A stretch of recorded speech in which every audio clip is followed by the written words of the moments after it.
Yeah, Larry, Gary, and Bud, that's right. And so I was doing my homework while they were doing it right down the road, doing my homework, and I had to wait. I can tether off of this, and I had to wait till I could get a signal, because you're a sailor, so I could send off my homework back and forth to Tennessee.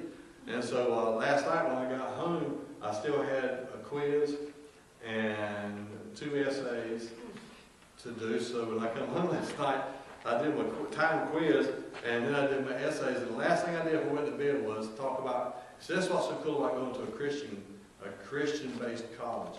Although they teach engineering and law and all that, everybody has to have the Christian-based experience. If they don't go there. Okay? So they were last night, and I'm taking physics. And so my last, and I thought it was kind of cool because I didn't put this together. This is not planned. Last night I was talking about God. I had to do an essay on God and the creation of the universe. Okay? Praise to credit. And so I did better than that on my essay, on my exam. I didn't do as good as that on the essay. Okay. So now, I was telling you 100 on my essay, and you can figure out the rest. All right. It wasn't 100. All right. So now, I just thought it was cool that this all is falling all together. But here we go. There's 4 ways by which God reveals himself. And this is what I was talking about in class for the last week, while we're talking about glaciers. During the regular, we talked about glaciers, but we also talked about how God, through glaciers, created stuff too. So here we go right now, but reflecting on the 4 ways by which God reveals himself. And number 1 is creation. He reveals himself. So now, if God is truly knowable, and he is, the question we need to ask is, how can we come to him? God has revealed facts about himself, his nature in different ways so that we can know him. What are these ways? Number 1, creation. I should have put number 1 there. I'll probably put number 2 there next week. But there's number 1, through creation. For since the creation of the world, God's invisible qualities, his eternal power, and divine nature have been clearly seen, being understood from what has been made, so that men are without excuse. Let's try to break that down a little bit, because that kind of shoots around the corner and is high to the right. So here we're going to do this. Ever since the creation of the world, his invisible nature and attributes, that is, his eternal power and divinity, have been made intelligible and clearly discernible in and through the things that have been made by his handiworks, so that men are without excuse, altogether without any defense or justification. And here's another version. By taking a long and thoughtful look at what God has created, people have always been able to see what their eyes as such can't see, eternal power, for instance, and the mystery of divine being, so nobody has a good excuse. Now, nobody in here, I don't know of anybody actually, no one would argue that the universe is not an overwhelming complex. I mean, everybody knows it is. It's so overwhelming. It's so majestic. It's a majestic creation. Even scientists, with the big old eggheads, say they agree that there had to be a beginning.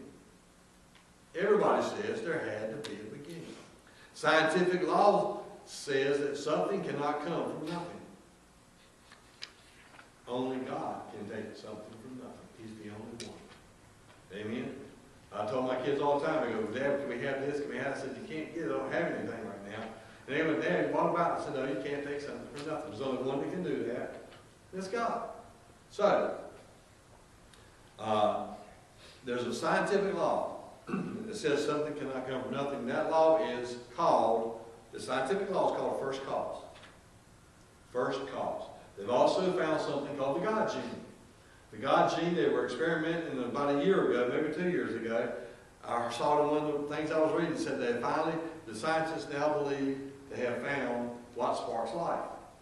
And when they find what sparks life, it's called the God gene. Why? Because that's where life comes from, and there's no other explanation except God. You cannot look over this universe and think this all came from one big bang and here it is. That's not how it works. There was a big bang. God said it, bang, there it was. And there isn't spinning. You can look at the universe, there's a bunch of spinning.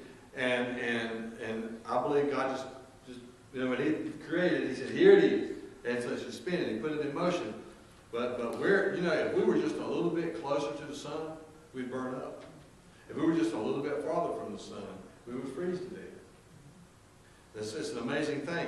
And the earth itself is not perfectly round. And the orbit sometimes it wobbles. But God takes all of that, the wobbling, and it's not perfectly round, and sometimes one part of the earth is closer to the sun than another part of the earth because of the wobble and because it's not perfectly round.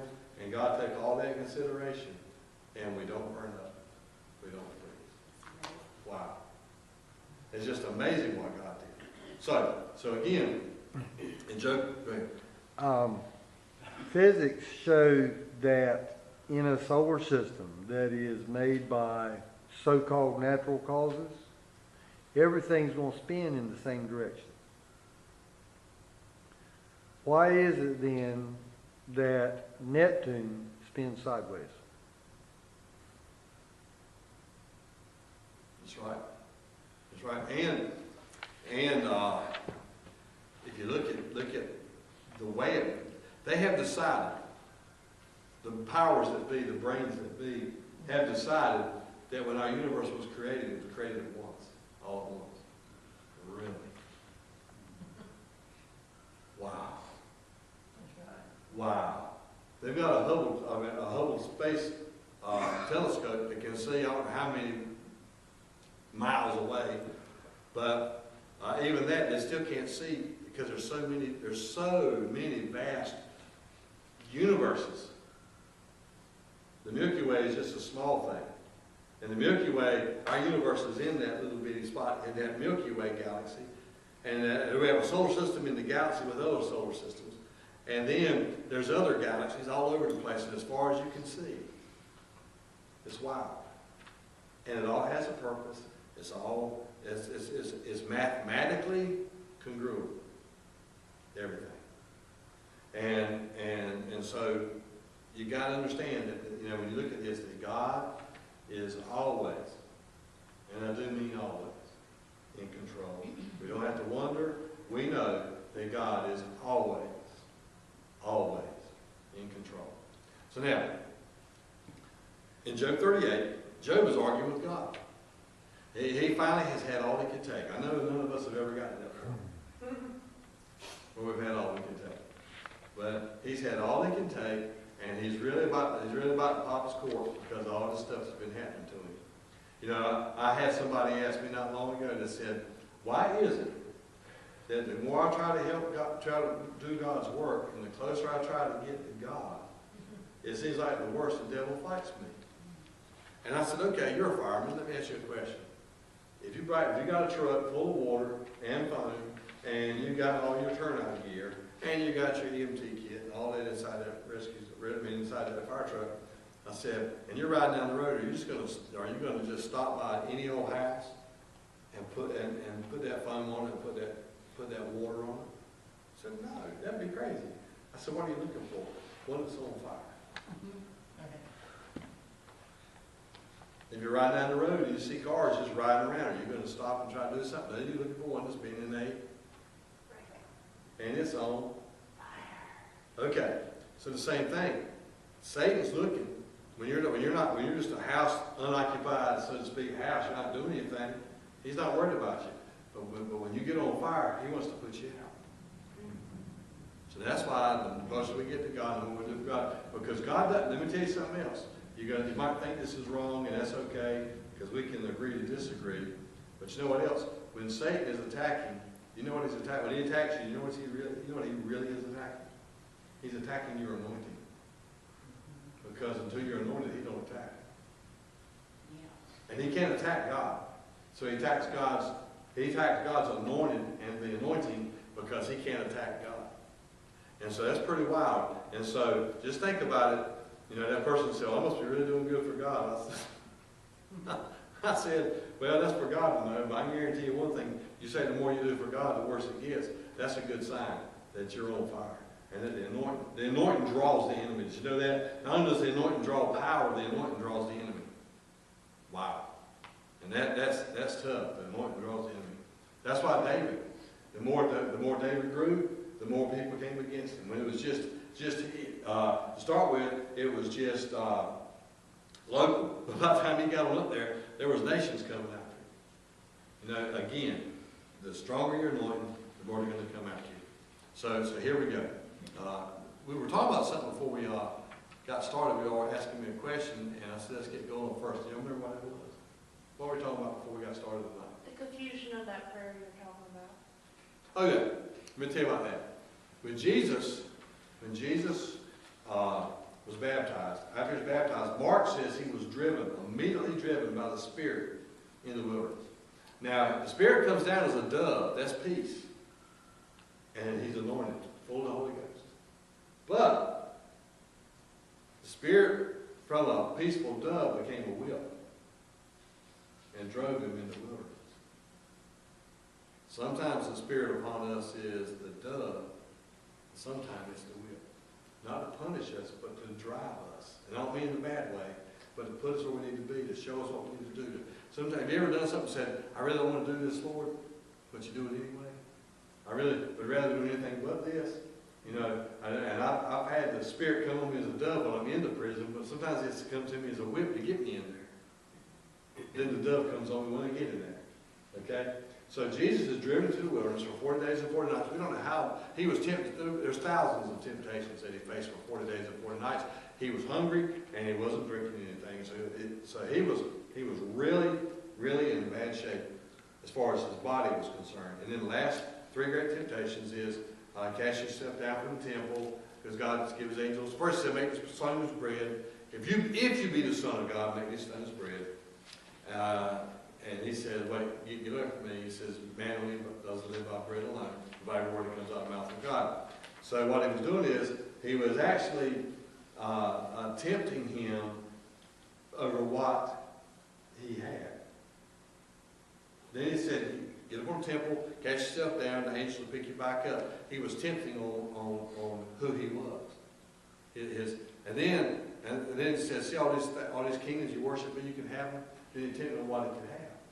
And so, if that hadn't been a temptation to Jesus, then why would he be doing it? And the same thing to us. We care what people think about us. We care about what we got. And we care about what we do. We think we got to do so good for God to love us. So before he ever went in the wilderness, God said, everybody can hear, this is my beloved Son. I love him, my beloved Son. Whom I will please. He had never preached a sermon. He had not done anything in the ministry. And God was saying, I love him before he was ever driven into the wilderness. Then in the wilderness, he had to get beyond what people thought about him. He had to get beyond what he had. He had to get beyond what he had to earn or do to get this. He just went and he wanted to please God. So that's that. So when I said God wants to anoint us more than we want to be anointed, God wants to use us more than we want to be used.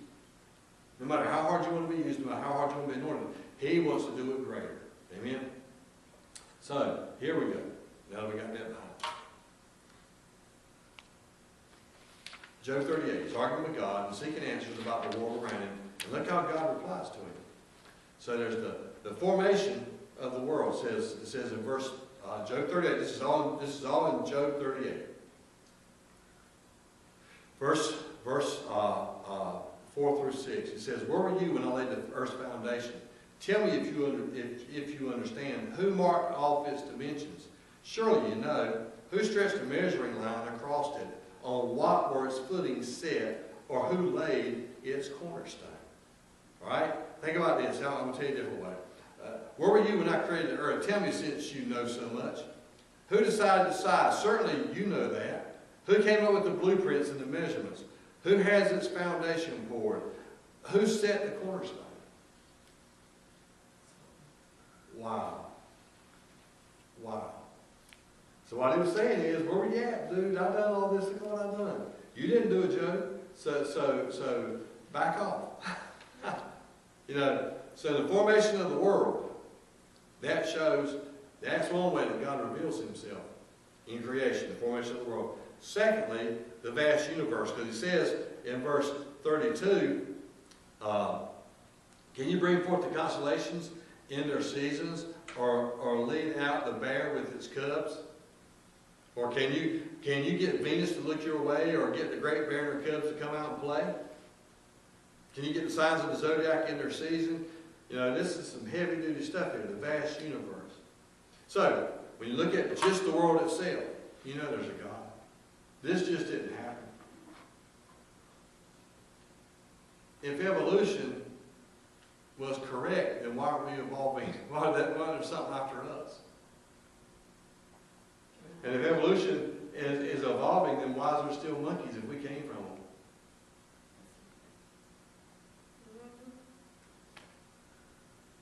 Evolution is a falsehood. It's a theory. A theory. And the reason it's a theory, because he saw everybody, how God's creatures all had similar parts and worked similar ways. And so he just, in his finite mind, comes up and goes, well, this had to have happened this way. Okay? Don't you think we're still evolving We're, humanity? oh, humanity is evolving in some way, because I went through the, when I done in the bone marrow, when they released me from the hospital, this was years ago, it was right there by the South Museum in Richmond. And so, so I go in the Confederate Museum, and I'm walking around, and they got his uniforms up on mannequins. And I would have been a giant. I mean, a mighty giant. They didn't thought I was Goliath. Because General Lee stood about that tall. Yeah, and you look at all the other ones, and they're like, this is like they are. You know, I couldn't believe it. But see, we also, because of vitamins and because of health things changing, men live a lot longer than they used to, and they live a lot healthier and a lot stronger than they used to. I remember my grandparents, my granddad was 57, I thought he was ancient. I'm 57, and I'm just getting started. I'm a